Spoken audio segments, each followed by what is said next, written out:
Welcome to our YouTube channel, Moneyline with Nancy TV. This is where you get the latest updates on business, finance, economy, market, as well as investment information. If you couldn't follow us live on television, please do subscribe to our YouTube channel. Also, press the notification bell so that you can get notifications. Thank you. Enjoy this video. All right, welcome back. My guest is joining me right now, Dr. Iliyasu Gashinbaki. He's the founder, Chartered Institute of Forensics and Certified Fraud Investigators of Nigeria. Such a mouthful, Dr. Iliyasu Gashinbaki. Welcome to the program. Yeah, thank you for having me. Now, let's get started. Start by explaining or making us understand what forensic performance audit means in just a few seconds. Okay. Then we'll begin to look at it in terms of the role for MDAs, which is the executive, even the executive itself. Like I mentioned, President Tinubu is to present the budget next week. Yes. Is there forensic performance audit of the last budget? So just in 30 seconds, can you just explain that? Okay. Basically, what most of us are familiar with is the traditional audit, which we know that the auditors are known for. And in the traditional audit, you just look at the financial records, look at the financial regulations, the policies, and the adherence to all of that, and look at all the areas that make sense in terms of how the monies were spent procedurally, in terms of the financial regulations and every extant provisions. So, but the twist to this is performance audit is the infusion of three things put together. One is the financial component. The second component is also the operational efficiency. And then the third component is the value for money. So anytime you are talking about performance audit, or when you hear that word performance audit, performance forensic audit, it entails the infusion of all these three intertwined, forensically deploying it to position organizations and institutions to work better. Let's just take a quick break. Let's check the audio very quickly, and we'll be right back. All right.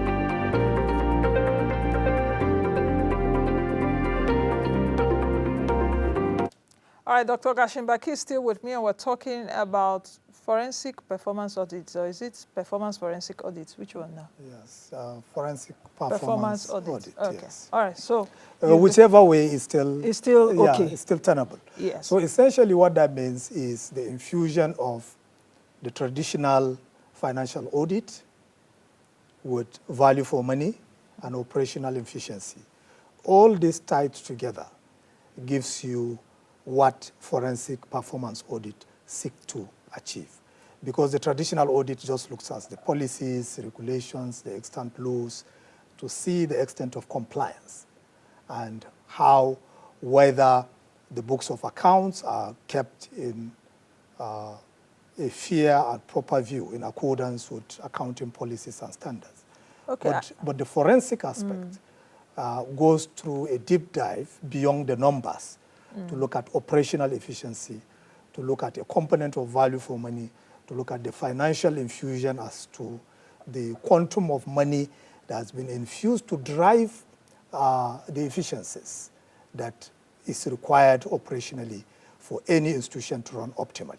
Let's talk about the executive. Let's begin with the executive. Yes. I mentioned earlier President Tinubu is to present his second full, I think this year is his first full budget. Yes. 2025 budget of say 47.9 trillion Yes. naira to the National Assembly next week. Yes. So how can performance forensic audits, what role can it play, especially around the executive made up of MDAs Yes. and co? I know that a lot of chief executives of MDAs have been to the National Assembly trying to defend Yes. their budgets and all of that. Basically, it will help in so many ways because we know if we want to hold government accountable, the best way is to deploy forensic performance audit. Let's take, for example, the NNPC. The NNPC has been notorious with issues of disclosures. Nigerians are tired. We have issues of refineries not working or working endless. You don't even know what is the truth today. And then you have a situation where there is no data available out there that Nigerians can use to say this is where we stand. So the call here is very simple. Let's start with the NNPC. Do a surgical forensic performance audit on the NNPC to throw everything to the open so that the new NNPC Limited is properly x-rayed to the extent that we cut out all the inefficiencies that has made them now to engage in this endless pursuit of turnaround maintenance of refineries that has we've done this for decades. There are several numbers being thrown around that you don't even know what to believe. But some people will tell you in excess of $40 billion has gone into this process, and yet we cannot see anything tangible. So NNPC is one candidate. The other candidate also that we need to look at it is to look at the workings of the Nigerian customs. Part of the challenges we have, if we deploy forensic performance audit properly also, a surgical review and deployment of forensics in the workings of customs will enhance their operational efficiency, and therefore it will curtail issues of smuggling. It will regulate so many issues that we know that is another critical gateway. I like that you said operational efficiency of the customs. Yes, not very even important. about how much they generate now, because perhaps when these tax reform bills, the controversy is being sorted, yes, FIRS or the new revenue service will now be collecting money that customs ordinarily collect, and customs should now focus on its main mandate of our borders. Trade facilitation. Trade facilitation, and that's securing the the word. borders. Exactly. That's exactly what they should do, because actually when we hear that customs is making money, Nigeria literally is an import country. So whatever customs declare, as we stand today, since we export little or nothing, is just import. So nobody should smile that customs is collecting money, and because that is just proud to say we generated so money. That's import. Yeah. So there is a need to conduct this. And like I said, my own advice to FG is that let us start with critical agencies like the NNPC Limited, the Nigerian Customs, including even the FIRS itself. I was coming to that. Because the FIRS, yes, commendable, the current tax reforms that is being pushed before the National Assembly. I think we've been at the same spot for decades, and there's a need to review the tax legislation. And in my view, they are very, very progressive in nature. But beyond that, the working and the operational efficiency of the FIRS itself need to be put to question. And what will address that is to conduct a proper end-to-end forensic performance audit. That would throw up all the ifs and the whys. Why are we not getting things done? How about the federal government itself? We talked about budget. Yes. Sometimes, many times, our budget would not even reach up to 50%. I think the best we've done, if my memory serves me right, is about 60%. Yes. And I think we got that 60% or 65% during Okonjo-Iweala last time, in terms of budget implementation. I'm not sure we've got, okay, let me just cut them a slack. Let me say 70%. This year's budget implementation, I don't know. I'm sure that Atiku Bagudu, the Minister of Economic Planning, will show. So in terms of exactly the budget itself. Yes. How? Okay, I have a different view that is a little bit, that will surprise you. You see, Nigerians, we are focused on budget, we are focused on corruption issues. And there are so many figures being thrown around as even the percentage of budget that is being misappropriated and sub-funded over the years. Now, what we are not also looking at, and that's what the Institute has looked at in this forensic performance audit that we are canvassing, is that we realize that the cost of inefficiencies, the cost of inactions, the cost of incompetence within the public service is costing us 3 times as much than the monies that are even being filtered and misappropriated. That's the truth.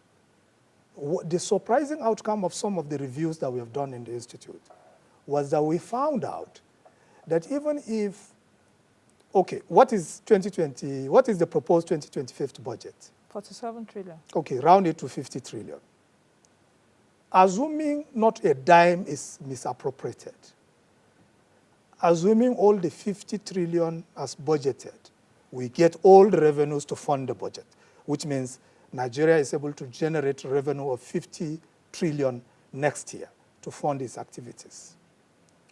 What we are saying is that by the current composition of how our MDS, ministries and departments work, even if you put all the money in it, you will still have maybe 20, 30% outcome. So the issue of Nigerians now turning back to operational efficiency or performance optimization of the limited resources that we have is even far more important, because, and that is one area that we are not talking about. Okay. So because that cost, like I said, is 3 times as much than the cost of corruption itself.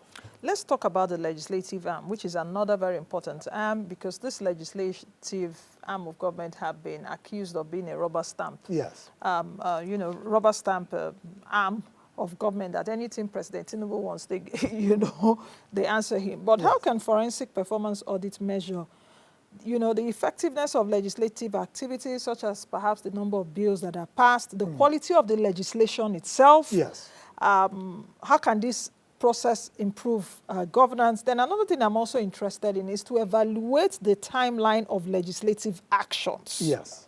And the inefficiencies it causes. Yes. The PIB took us like almost 20 years, if I'm not mistaken. 2 decades. Tax reforms bill now, we are seeing the K-leg, we don't enter them. Yes. So, so just go ahead, Doctor. Yes. Very good question, Nancy, for that. That is why this is very important. What sense does it make for the National Assembly, for example, in the 9th Assembly, if you look at the total number of bills they have passed across the 4 years, they passed almost 500 plus bills. How many of those bills have been assented by the President, by the 9th Assembly? Very few. So the idea is, what sense does it make for the National Assembly to keep on chunking bills upon bills that at the end of the day, assent is not granted? Taxpayers, for every sitting, the National Assembly should be in a position to tell us now, if they sit per day, how much does that cost Nigerians? Because don't run out the clock for 4 years, chunk out bills that are mere duplications, they are not even done in time, everybody can cook up anything and pass, and then at the end of the day, the bills are not passed, assented, and then it becomes waste of legislative effort. Further to that, what is even the quality of the oversight and investigative activities that they have done? We have had several investigative committees. What have been the outcomes? Over the years, many. Yeah. Multiple inquiries, panels of inquiries of NAS. So I think the forensic performance audit will serve as a mirror for all the tiers of government, the judiciary, the legislature, and the executive, to look at it. And it's going to be backed by data. That's the beauty of it. Because unless we have a data-driven government and a policy backed by data, and everything that we're doing that is backed by data, we will just be going round and going nowhere. Okay. So the National Assembly need to sit back and move away from all this jamboree of saying we are legislators and we are making laws, it's our constitutional powers. Nobody is encroaching with their constitutional powers. But what we are saying is that put laws that are impactful, work in synergy with the executive that those laws will also be assented. And if you think the laws are so germane and they are for the good of the nation, if the president decline assent, veto the president. You know, what was also going on my mind is even the legislators, individual legislators, an assessment of individual legislators' constituent engagement practices. Because they say, oh, my constituent, let me go back home. Then even the legislators' information to the public, because they also owe us the public feedback, and not that if you want to get a senator or a legislator to talk, or they have a consensus among them, no, don't talk to press, don't talk to press. But during elections, you'll be looking for us to talk to you, or to, you know, that the public should vote. So those kind of assessments. Yes. Yeah. The performance audit will throw up all that, the quality of your engagement with your constituents, the outcomes of those engagement, the follow-through of those conversations as to whether they are implemented. All of that. The forensic performance audit is an integrated review that looks at all of this, so that Nigerians now understand where the bleeding is coming from, where the loss is coming from. Yes. This is a very big one, and I hope I will have time to ask the main question at the end of the day. That who will Go ahead. Who will bail the cat? But let's move to another arm of government, which is the last, the judiciary arm. How can forensic performance audit perhaps help in, you know, what also came to my mind is the average case disposition time. Yes. For example, inefficiencies in case clearance rates. Yes. And some other issues that we have even in the judiciary, as it were. The judiciary has multiple dimensions of problems.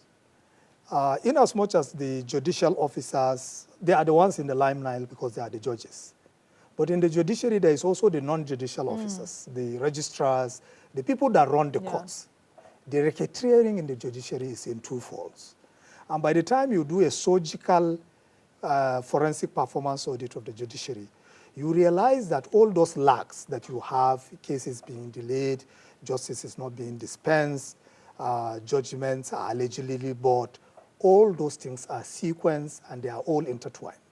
I can tell you, and you can confirm this, a judge, no matter how powerful, on his own, hardly will be able to manipulate a case, unless also the other non-judicial officers that run the courts are involved, because there are so many technicalities that are involved in these things. The court process that we have today is cumbersome. Technology is being not deployed, it's still primitive. Our judges are still using longhand to take, they will tell you yes, you will say yes. That's how they testify in courts. So all these are prone to challenges. You cannot do e-filing, virtual hearing is still a challenge. So there are myriads of issues that, again, forensic performance audit in the judiciary will throw up the data to show. And let me use this opportunity to call on the NBA that I have always had this view that if we are looking for reforms of the judiciary, it's not going to come from the benevolence of judges. It has to come from outside pressure. The NBA should spearhead this, work with other professional bodies and other civil society groups and other NGOs to put pressure so that we can have needed reforms within the judiciary. And the reason why they cannot reform themselves is that even the NBA itself, what can you say while tomorrow you will be in their court?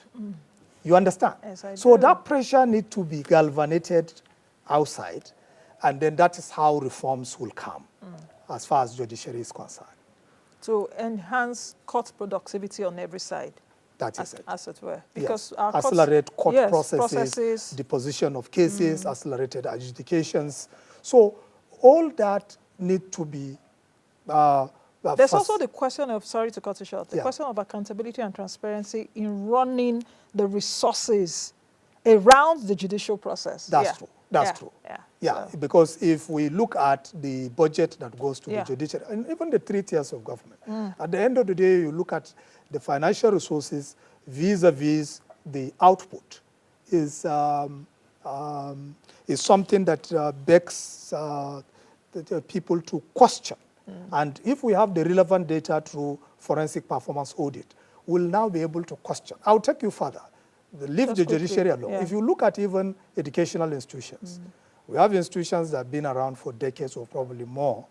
And then if you even go beyond educational institutions, government departments have existed for years, 30, 40 years, they are in existence.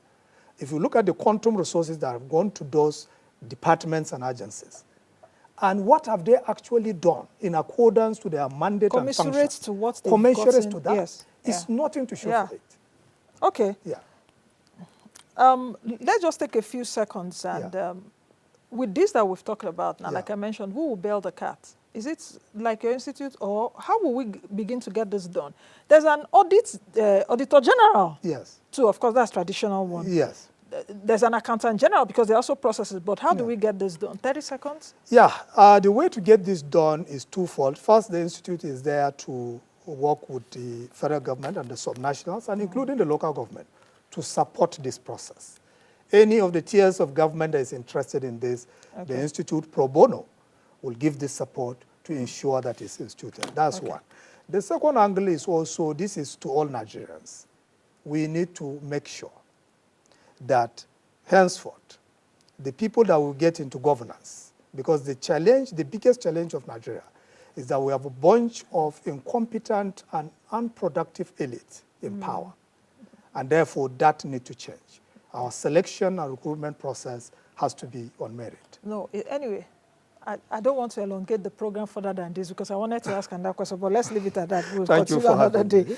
Dr. Iliyasu Gashinbaki is the founder of Chartered Institute of Forensics and Certified Fraud Investigators of Nigeria. We've been talking about the deployment of forensic performance audit on the 3 arms of government. Thank you very much once again for coming. Thank you for having me, Nancy. All right, and that's the much we can take on today's edition of the program. Thank you all for your company, as always. And I think it will be right at this time to say compliments of the season, really, because everyone is preparing for the holidays. Be the best you can be, and be the change that you want to see. I am Nancy Naji. Bye now.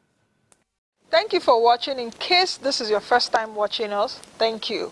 Don't forget to subscribe to the YouTube channel, drop your comments as well as like, and most of all, share our content. Bye.